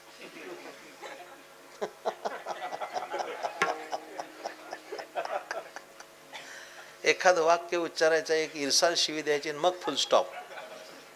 चालू चालू. बरं, घातली हे सुद्धा कळत नाही त्यांना. इतकं लिलया. सांगू का झालेलं? सांगू का दादा? ते आता मोबाईल आहे का नाही सगळ्यांकडे, माझ्याकडे, तुमच्याकडे. मला फोन आला, अननोन होता, नाव नव्हतं. तर आम्ही काय, महाराज लोकांनी ठरवलंय की किमान फोन आला तर रामकृष्णारी म्हणायचं. हॅलो, हाऊ आर यू, असं इंग्रज आळल्यासारखं नाही बोलायचं. काही चूक आहे का मंडळी? फोन आल्यावर आम्ही आपलं रामकृष्ण हरी. मी तो फोन आला, तो उचलला, रामकृष्ण हरी म्हणालो. काही चुकलं? समोरून आवाज आला, त्याच्या आईला महाराजाला फोन लागला वाटतं, दिला ठेवून. काही अवघड आहे गणित हा लोकांचा. मला वाटलं चुकीच्या लोकांना तर ज्ञानेश्वरी सांगत नाही ना आपण. आता काय बोलणार. मी पण रमलो आता, थकून आलो होतो खरं. कुठे सातारा आणि कुठे आष्टोली. आता हे चौबदार उभे आहेत ना, कुठे गेले? अंतर्धान पावले का? हाय हाय, ठीक आहे, ओके ओके, बसा बसा बसा. नाही, बसा बसा. नाही, आता इथे होते म्हटलं, मला घेऊन आले. काय हे झालेलं सांगतोय. एकदा काय, तात्याने खूप मोठा सप्ताह केला बंडा महाराजांनी सातारला. जवळपास 700 टाळकरी उभा होता. 700 टाळकरी, एवढा मोठा उत्सव. 4 पदरी रांगा आणि थोर वैष्णव साहेबराना होते. वारकरी चाल म्हणायला जरा अभंग अवघड होता, माझा अवघड होता. 5-10 हजार लोक कीर्तनाला होते आणि मी एक अतिशयोक्तीचा विचार सांगत होतो. अतिशयोक्ती जी कधी घडणारच नाही. जुन्या लोकांना माहित असेल, पूर्वी एक शाळेमध्ये उदाहरण होतं अतिशयोक्तीचं. दमडीचं तेल आणलं, आत्याबाईचं न्हाणं झालं, मामंजीची दाढी झाली, भावोजीची शिंडी झाली, उरलं तेल झाकून ठेवलं, लांडुरीचा धक्का लागला आणि वेशीपर्यंत ओघळ गेला. ऐकताय का झोपलाय? दमडी केवढी? एवढीशी. त्या दमडीचं तेल किती येणार? त्याच्यात तिच्या आत्याबाईची आंघोळ झाली, सासऱ्याची दाढी झाली, दिराची शेंडी झाली, तरी तेल राहिलं. ते झाकून ठेवलं, त्याला लांडुरीचा धक्का लागला, वेशीपर्यंत ओघळ गेला. मौज त्याच्या पुढे आहे. वेशीपर्यंत ओघळ गेला आणि त्यात उंट पोहून गेला. काय तर ओघळ तरी बारीक आहे. ही निव्वळ अतिशयोक्ती. अशी अतिशयोक्ती दादा मी सांगत होतो कीर्तनात. आणि ते चोपदार उभे होते माझ्याशेजारी, 2 पश्चिम महाराष्ट्रातले चोपदार. हे भले 6.5 फूट उंच. ती काठी त्यांच्या हनवटीला लागत होती. मग नव्हते कीर्तन ऐकायला. मी शांत रसाचा आहे, शांत ऐकत होते आणि मी कीर्तनात उदाहरण दिलं. इकडे लक्ष द्या. ते उदाहरण असं होतं, एक राजा होता कीर्तनात, तो चोपदार ऐकतोय.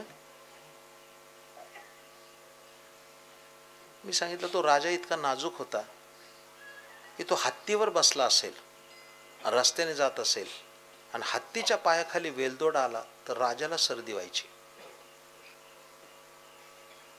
वेलदोडा कुणाच्या पायाखाली? हत्तीच्या. सर्दी कुणाला? हे कोरोनापेक्षा भयानक. काय संसर्ग आहे हा? कुणाच्या पायाखाली आला वेलदोडा? हत्तीच्या. सर हे मी म्हणतोय बरं का दादा, हत्तीच्या पायाखाली वेलदोडा आला तर राजाला सर्दी व्हायची. हे तो चोपदार ऐकत होता. रज त्यांनी ऐकताना पाठदिशी बोलला, आरतीच्या आईला. चालू कीर्तनात बोलला. आता तुम्ही थोडे बसलाय तिथं, 10-20 हजार लोक, एवढा हाशा पिकला, त्यालाच कळलं नाही का हसले. इतका सहज बोलला. आता माझा हा स्वभाव असा कडक, त्याला इलाज नाही माझा, पण देवाने दिलाय, त्याला काय करणार. त्याला वाटलं तर महाराज काहीतरी बोलणार, चालू कीर्तनात आपला अपमान होणार. त्याने हात जोडले मला. त्याच्या देहबोलीतून मला कळलं की त्याला कळलंय आपलं चुकलंय. पण मी पण विचार केला, आता आपल्या वडिलांसारखा आहे. ही गोष्ट जवळजवळ 25 वर्षापूर्वीची. माझे वडील जिवंत होते तेव्हा. आपल्या वडिलांसारखा आहे, कशाला बोलायचं. 80व्या वर्षी तो काठी घेऊन उभा राहिला, हे कौतुक आहे. मी काही बोललो नाही त्याला. मी नुसतं त्याला म्हटलं, बाबा हे कीर्तन चाललंय, असं बोलू नये. तो म्हणला नव्हतोच बोलणार, पण त्याच्या आईला चुकलंच. एकदा आणखीन बोलला तो. तुम्हाला वाणी पुण्यवंत, काय करणार तुम्ही. हा, मुखी अमृताची वाणी, मुखी अमृताची वाणी, मुखी अमृताची वाणी, मुखी अमृताची वाणी.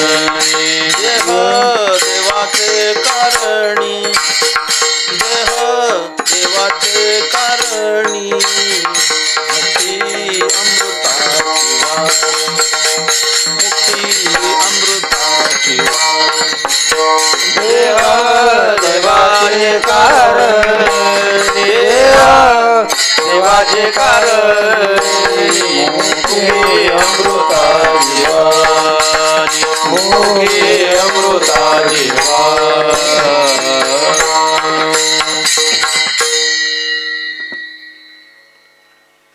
जगाच्या तत्वज्ञानाला गवसणी घालणारा ग्रंथ ज्ञानोबारांनी सांगितला. पण त्याची पुस्ती देताना ते म्हणतात, माझी हे सत्यवादाचे तप, वाचा केले बहुत कल्प, कल्प कल्प तपश्चर्या केली, त्या वाणीतून ज्ञानेश्वरी आली. देह पवित्र आणि वाणीही पुण्यवंत. कशाच्या? केवळ अच्युताच्या नामानं वारकरी संतांनी आपली काया ब्रह्म केली आणि वाणी पुण्यवंत केली. दोन्ही गोष्टी साध्य झाल्या पाहिजेत. या होत नाहीत, याचा विचार मी नंतर सांगतो. एकदा हाताने टाळी, मुखांना असं सांप्रदायिक भजन करा. वेळ संपत आलाय जवळजवळ, पण मोठ्या प्रेमाने भजन करा. विठोबा रखुमाई, विठोबा रखुमाई, जय जय विठोबा रखुमाई, विठोबा रखुमाई, विठोबा रखुमाई, विठोबा रखुमाई, जय विठोबा रखुमाई, विठोबा रखुमाई, विठोबा रखुमाई, विठोबा रखुमाई, विठोबा रखुमाई, विठोबा रखुमाई, विठोबा रखुमाई, विठोबा रखुमाई, विठोबा रखुमाई, विठोबा रखुमाई, विठोबा रखुमाई, विठोबा रखुमाई, विठोबा रखुमाई, विठोबा रखुमाई. बोला पुंडलिक बोला विठोबा रखुमाई, विठोबा रखुमाई.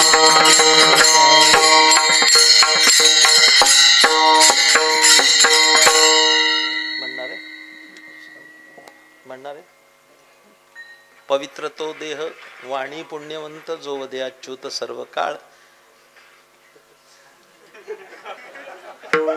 तयाच्या चिंतने तर तिल दोषी. काही नाही, पण उद्यापासून चोपदार ध्यानात राहतील सगळ्यांच्या. हे तसे नाहीयेत बर का, त्यांच्याकडे बोट दाखवू नका, इकडे लक्ष द्या. ह्या दोन गोष्टी साध्य व्हायला किती अवघड आहेत, इकडे लक्ष द्या. काया शुद्ध होणं आणि वाणी पुण्यवंत होत नाही. मोठी उदाहरणं आहेत माझ्याकडे, ही छोटी नाही. चिरीमिरीची दृष्टांत, एकदम मोठे दृष्टांत. एक रामायणातला, एक महाभारतातला आहे, दोन्ही सांगतो.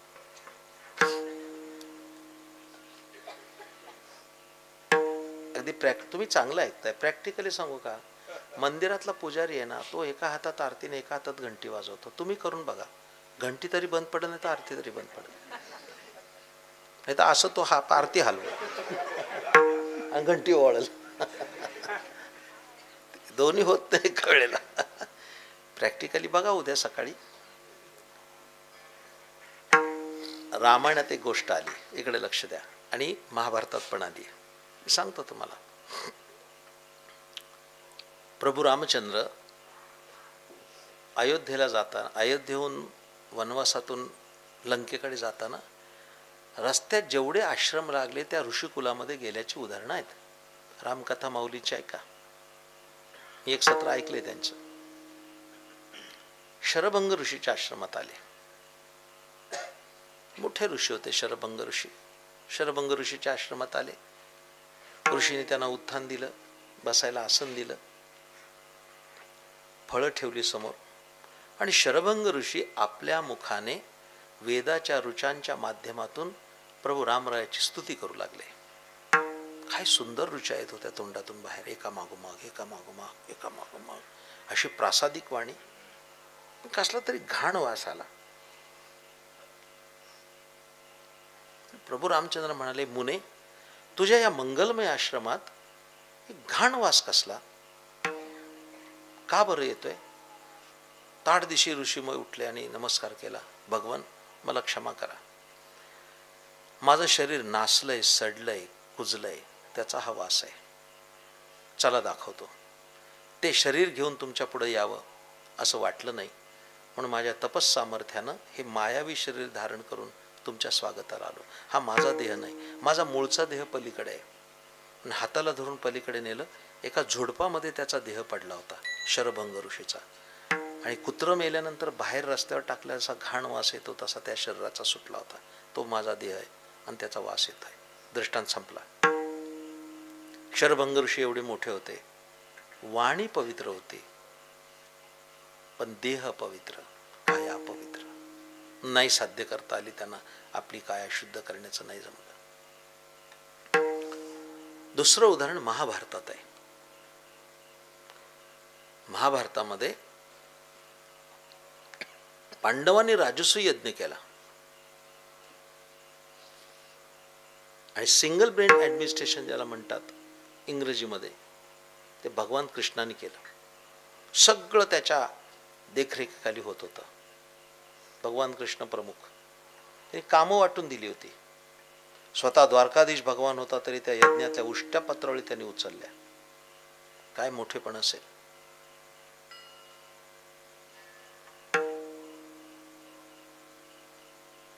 भीमाला काम दिलं होतं. ब्राह्मणाच्या पंक्तीमध्ये सुपरवायझर केला होता त्याला, आणि दुर्योधनाला खजानजी केला होता, तिजोरीच्या किल्ल्या दुर्योधनाला. ते युधिष्ठिरानं सांगितलं, बाबा तो आमचा शत्रू आहे, आम्ही कणाकणानं संपत्ती गोळा केली, तो सगळी तिजोरी मोकळी करेल. भगवान म्हणाल तसं होणार नाही, मला हस्त सामुद्रिक कळतं, मला पण ज्योतिष येतं. दुर्योधनाच्या हातावर मत्स्य आहे, हे माशाचं चिन्ह आहे, आणि ज्याच्या हातावर माशाचं चिन्ह असतं त्याने 1 पट खर्च केला की 10 पट लक्ष्मी परत येते. तुमची लक्ष्मी 10 पट व्हावी म्हणून त्याला खर्च करायला सांगितलंय. काय देवाचं नियोजन असेल ते आपल्याच हातावर बघतायत. आपल्या हातावर मासा नाही, ते लगेच बघायला लागले. ज्याच्या हातावर मासा असेल तो कीर्तनाला कसा येईल? कोट्यावधी लोकात एखाद्याच्या हातावर मत्स्य असतो, आणि जर मत्स्याचं चिन्ह असेल त्याला अगणित संपत्ती मिळते. असो, भीमाला नेमलं होतं पंक्तीवर देखरेख करायला, आणि तो भीम असा खांद्यावर 1.25 खंडीची गदा घेऊन पंक्तीत फिरायचा. त्या पाटावर सगळे ब्राह्मण बसलेले जेवायला, आणि हा पंक्तीतून फिरायचा. मध्येच विचारायचा, लाडू कसा घेईल तो? जिलेबी कसा घेईल तो ब्राह्मण, सांगा बरं. आणि मधून मधून भीम दम द्यायचा, पोटभर जेवा, पात्रात टाकलं तर बघा. त्याचा परिणाम काय झाला मंडळी? ते ब्राह्मण जे तुंदील तनू होते ते असे झाले, पाप्याचं पितर. देवाला कळेना एवढा सुंदर स्वयंपाक आहे, हे ब्राह्मण वाळले कसे? एक दिवस देवच पंक्तीत आला. भगवान कृष्णचंद्राने एका भूदेवाला विचारलं, भूदेव जेवण चांगलं आहे ना? आहा हा हा. नारायणा, अरे काय स्वयंपाक आहे? आज सकाळी बदामाचा शिरा होता, असा घास उचलला तर त्याच्यातनं साजूक तूप गळत होतं. काय स्वयंपाक आहे, काय आचारी, काय वाढणार आहे, आनंद आहे. मग तुम्ही वाढलात का? तो ब्राह्मण म्हणला, तुझीच कृपा, हे तुझ्या कृपेचं प्रतीक आहे. म्हणजे हे दयाघना, तू जो सुपरवायझर नेमलाय ना, तो आम्हाला पंक्तीमध्ये दम देतो, आणि ते दम दिल्यामुळे आम्हाला अन्न पचत नाही, अंगी लागत नाही, आमची तब्येत अशी झाली. तेव्हा देवाला कळलं हा सगळा आगाऊपणा भीमाचा आहे. भीमाला बोलवलं, भीमा इकडे ये. भीम आला. काय देवा, आपल्या या यज्ञामध्ये सगळे ऋषी आले, प्रसाद घेऊन गेले, एक ऋषी यायचा राहिलाय, तो आला नाही, यज्ञ होणार नाही. भीम आडदंडच होता. मी काय करू? ज्ञानोबाने तसंच लिहिलंय, भीमसेन बेथू तो झाला असे सेनानाथू. बेथू म्हणजे आडदांड, आडदांडच होता. म्हणलं नाव सांगा, उचलून आणतो. अरे भीमा, तुझ्या तोंडाला काही हाड आहे का रे? संतापाशी भाऊ असावी मर्यादा, मर्यादेनं राहावं साधू संतांपाशी, आगाऊपणा करू नये. मी येतो तुझ्याबरोबर, आपण जाऊन त्यांना निमंत्रण देऊ. गंधमादन पर्वतावर गंधमादन ऋषी राहत होते. हे दोघे जण गेले निमंत्रण द्यायला. पर्वत चढून गेल्यानंतर एका विशाल वटवृक्षाखाली गंधमादन बसले होते. बघता क्षणी भीमाचे डोळे विस्फारले, कारण त्याचं सगळं शरीर सोन्याचं होतं, तोंड मात्र डुकराचं, मग त्यातनं घाण वाहत होती. भीमाने डोक्याला हात मारून घेतला, आता यांना जेवायला बोलवायचे.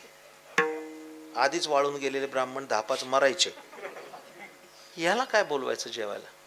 पण आता देवाची आज्ञा होती. तो म्हणला, हे भगवन, आम्ही पांडवांनी राजसू यज्ञ केलाय, आपण जेवायला यावं, प्रसाद घ्यावा, आम्हाला आशीर्वचन द्यावं. गंधमादन म्हणाले, भीमा तुमचं काय पुण्य आहे रे? योगी जपी तपी ऋषी मुनी संत महंत महानुभाव आयुष्यभर तपश्चर्या करतात, हा स्वप्नात दिसत नाही, आणि हा जगन्नियंता परमात्मा तुमच्या यज्ञामध्ये पत्रावळी काढतो, भाग्य तुमचं. पण असलं तोंड घेऊन मी यज्ञात येणार नाही, इथूनच आशीर्वाद देतो, तुमचा यज्ञ सफल हो.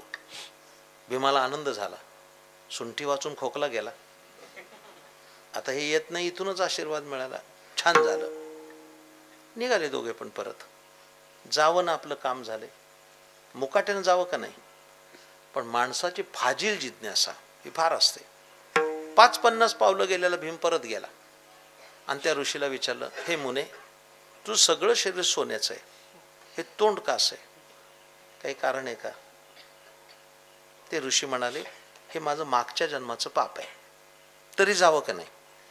तरी खोदून विचारलं, असं कोणतं कर्म केलं ज्या योगे तुला अशी दशा आली? त्या ते ऋषी म्हणाले, मागच्या जन्मात मी ब्राह्मणाच्या पंक्तीमध्ये दम देत हिंडत होतो, त्या कर्माचं फळ हे आहे. दृष्टांत संपला माझा.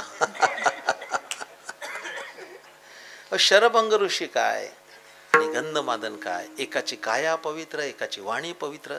वारकरी संतांनी मात्र सम्यक क्रांती केली. त्यांनी त्यांची काया ब्रह्म केली आणि वाणी पुण्य केली एका अच्युताच्या नामानं. असे जे संत असतात, एक वाक्य शेवटचं सांगतो, इकडे लक्ष द्या, फार महत्वाचं वाक्य. असे संत हयात असतात, इकडे लक्ष द्या. मग ते गुलाबराव महाराज असू देत, ते गजानन महाराज असू देत, नाही तर अगदी उद्यापासून उत्सव आहे परमश्रद्धेय वासुदेव महाराज असू देत, हे सारे संत हयात असतात तेव्हा त्यांच्या दर्शनानं मुक्ती मिळते, आणि ते निजधामाला गेले की त्यांच्या चिंतनानं मुक्ती मिळते. तयाच्या चिंतने तरतील दोषी, तयाच्या चिंतने तरतील राशी पातकाच्या,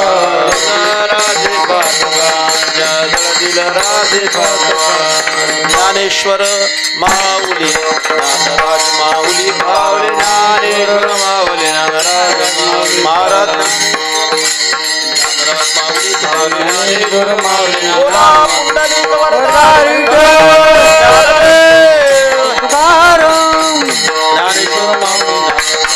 ज्ञानेश्वर माऊली नाथराज.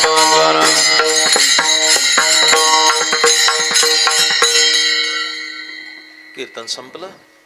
आपल्या जीवनामध्ये एखाद्या सत्पुरुषाची भेट व्हावी, त्यांच्या नामस्मरणानं आपल्याला यथायोग्य असं या अभंगाच्या निरूपणात ऐकल्या तशी अवस्था यावी.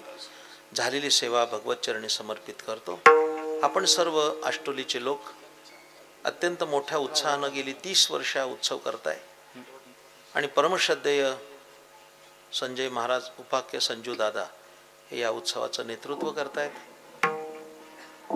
हरिभक्तीपरायण तरुण आणि प्रबोधक असणाऱ्या अनुप महाराजांच्यामुळं त्यांच्या आग्रहापोटी आलो. तुमच्या सर्वांचं त्या निमित्तानं भेट झाली, काही संत वाङ्मयाचं चिंतन करता आलं. सर्वांना माझं सांगणं असेल, अंतिम टप्प्यात इकडं लक्ष द्या. जी काही तरुण मंडळी बसलीत त्यांचंही मला कौतुक वाटतंय. 5 गोष्टी तुम्ही कमवायचा प्रयास करा. अंतिम टप्प्यात तुम्हाला एवढाच विचार आहे, 5 गोष्टी तुमच्याकडे असल्या पाहिजेत.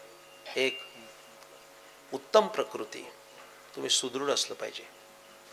दुर्दैवाने अलीकडे वीर्यहीन प्रजा जन्माला येते. एक उत्तम प्रकृती, म्हणून समर्थानी गाव तिथं मारुती ही योजना केली. त्यामध्ये बलोपासना व्हावी.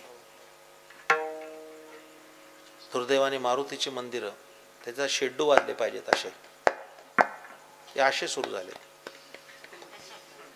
मारुतीची मंदिरे पत्त्याची अड्डी झाली. कधीतरी गदेचा प्रहार होणार. उत्तम प्रकृती. 2, पुरेशी संपत्ती, पैसा पाहिजे. कफल्लक माणसाला या जगतात शून्य किंमत आहे. उत्तम प्रकृती, 2, पुरेशी संपत्ती, 3, मर्यादित संतती, 4, संताची संगती, आणि 5, ईश्वराची भक्ती. या 5 गोष्टी ज्याच्याकडे तो सगळ्यात मोठा, ती तुम्हाला प्राप्त हो अशी भगवत चरणी प्रार्थना. तुका म्हणे देव भक्ताचा संग, तुका म्हणे देव भक्ताचा संग, तुका म्हणे देव भक्ताचा संग, तुका म्हणे देव भक्ताचा संग.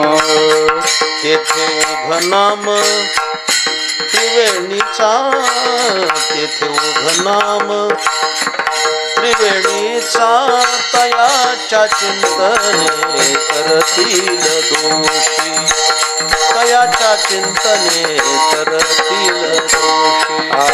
तेथे उग नाम त्रिवेणीचा, तेथे उग नाम त्रिवेणीचा, तयाच्या चिंतने करतील दोषी, तयाच्या चिंतने करतील दोषी. जळतील राशी पातकाच्या जळतील राशी पातकाच्या तयाच्या चिंतने करतील दोषी तयाच्या चिंतने करतील जळतील राशी पातकाच्या जळतील राशी पातकाच्या चिंतन करतील दोषी तयाच्या चिंतन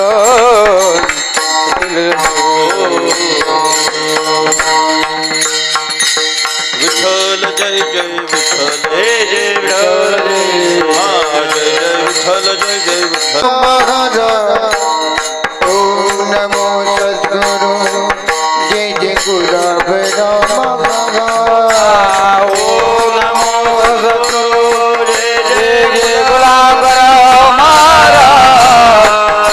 ओम नमो सद्गुरु